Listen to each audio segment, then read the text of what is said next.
Synopsis of the Books of the Bible. 1 Timothy. By JND Darby. New Testament. 1 Timothy. Chapter 5. Having thus considered a laborer, the apostle returns to the details of the work, in which Timothy was to display his diligence and watchful care.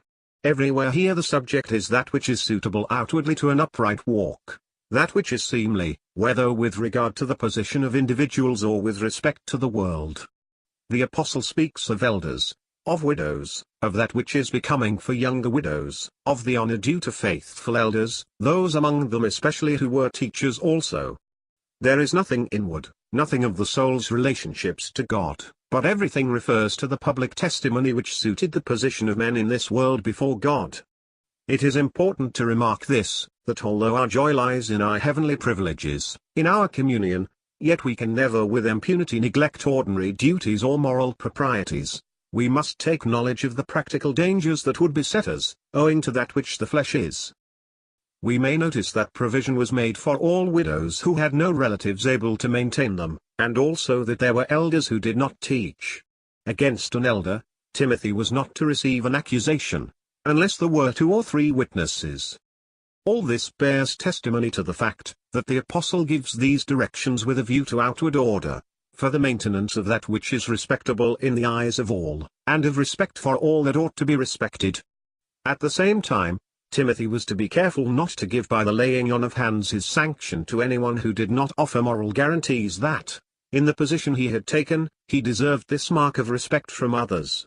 It would be, on Timothy's part, to become a partaker in the sins of which such a one might be guilty. He was not to lay hands hastily on anyone. Some men's sins were open and proclaimed beforehand the judgment that awaited them. The sins of others were hidden, they would find them again at the great day. But this was a reason why he should do nothing in his charge with precipitation. He was also to keep himself pure.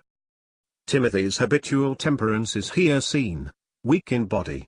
The apostle recommends him to use his liberty by taking a little wine, a pleasing instance of grace. We have here a proof of the habits of this faithful servant. The Spirit shows us how carefully he kept himself from exciting or satisfying his passions in the least thing, at the same time that there is perfect liberty to use everything that is good when there is a true reason for it, and also the apostle's tender interest in his fellow laborer in the gospel. It is a little parenthesis attached to the expression, "Be not a partaker of other men's sins," but it has great beauty. This affectionate watchfulness became the apostle. He desired holiness in his representative, but he well knew how to respect Timothy, and to maintain the decorum which he had enjoined, and to exhibit his heartfelt tenderness.